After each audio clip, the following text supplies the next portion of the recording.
ako si Mark Angelo Garcia at kasama ng aking buong grupo ay samahan nyo kami na libutin at kilalanin ang ilan sa mga pinagmamalaki, kinikilala at dinadayo dito sa lugar ng Malolos, Bulacan. Sama-sama nating libutin at sabay-sabay mamangha at mabighani sa makasaysayang lugar ng Malolos, Bulacan. Kilala ang bayan ng Malolos sa pagiging kabisera ng unang republika ng Pilipinas. Naglundo rito ang maraming patriotikong nakilahok sa pagtatayo ng Republika ng Pilipinas. Sa simbahan ng Baraswain, ginawa at pinagtibay ang unang konstitusyon ng Pilipinas at ang Katedral ng Malolos ang naging tanggapan ni General Emilio Aguinaldo bilang Pangulo ng Revolusyonaryong Pamahalaan, kasama niya ang tagapayo at kalihim na si Apolinario Mabini.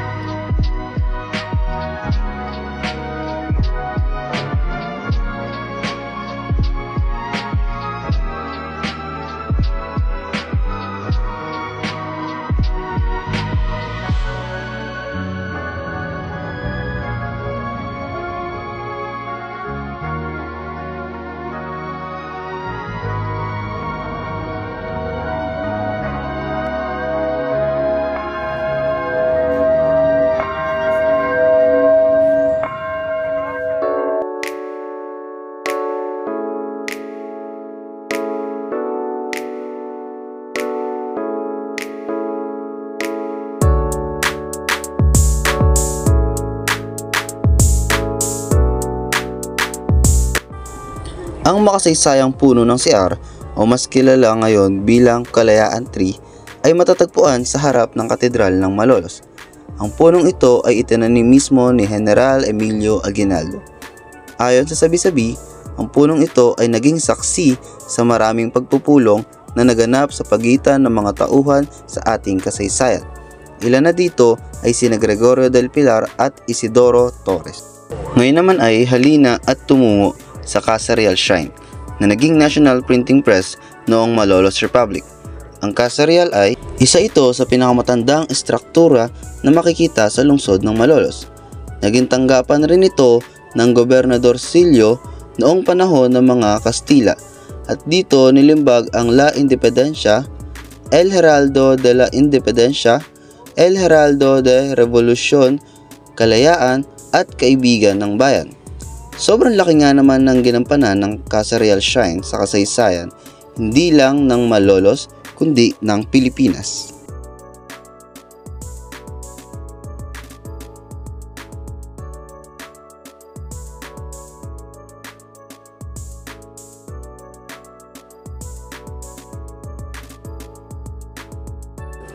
Ngayon naman ay halina at tumungo sa Malolos Cathedral Church.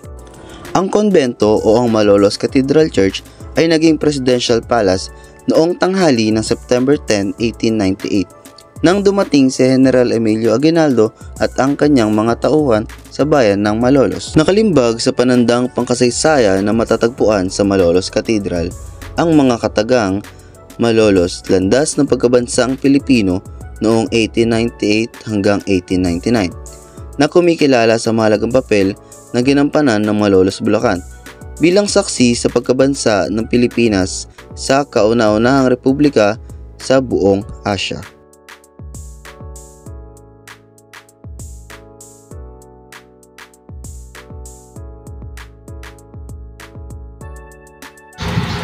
At ngayon naman ay pumunta tayo sa Bulacan State University Main Campus na matatagpuan sa Malolos City.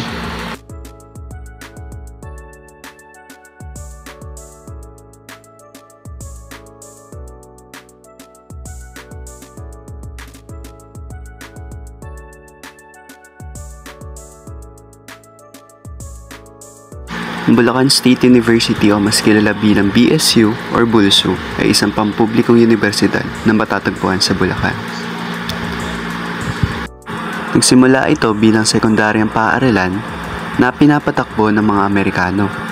Ang dating pangalan nito ay Bulacan Trade School noong 1904 hanggang 1953 at naging Bulacan National Trade School noong 1953 hanggang 1957.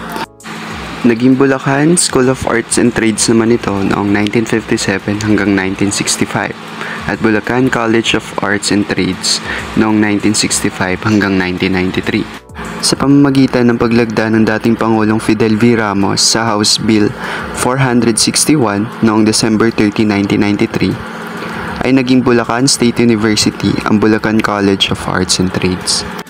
Ngayon ay kinikilala ito ng Commission on Higher Education or ng CHED bilang isa sa mga sentro ng Excellence and Development Institutions sa ating bansa at isa sa mga pinakamagandang training center para sa mga gustong maging guro. Ngayon naman ay halina at tuklasin ang makasaysayang Baraswain Church. Ang simbahan ng Baraswain na kilala din na Our Lady of Mount Carmel Parish ay nagawa noong 1630 sa bayan ng Malolos, Bulacan. Sa simbahang ito isinilang ang unang republika ng ating bayan. Noong September 15, 1898, binukas ang makasaysayang Malolos Congress sa Baraswain Church.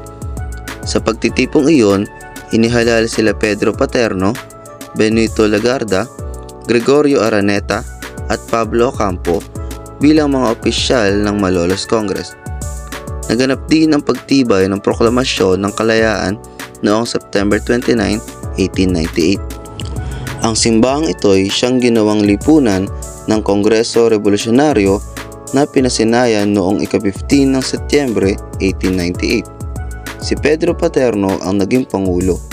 Dito rin pinagtalunan at pinagtibay bukod sa iba't ibang panukala ang Konstitusyon de Malolos. Naging luklukan din ng unang republika ng Pilipinas na pinasinayan noong January 23, 1899 sa pamumuno ng Pangulong Emilio Aguinaldo. Ipinahayag na isang pook pangkasaysayan sa bisa ng kautosang pampanguluhan bilang 260 noong August 1, 1973. Isinaayos noong 1997 bilang paghahanda sa pagdiriwang ng sentenaryo ng kalayaan noong 1998.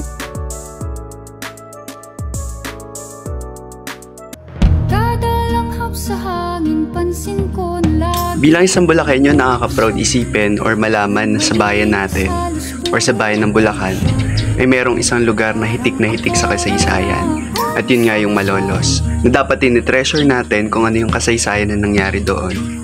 Dahil parte yon sa kung ano ang Pilipinas ngayon at kung sino tayo bilang Pilipino ngayon. Muli, ako si Wember Pascual at kasama ang aking buong grupo na nagpapasalamat sa inyong pagsama sa ating paglalakbay sa makasaysayang lungsod ng Malolos. Hanggang sa muli, paalam!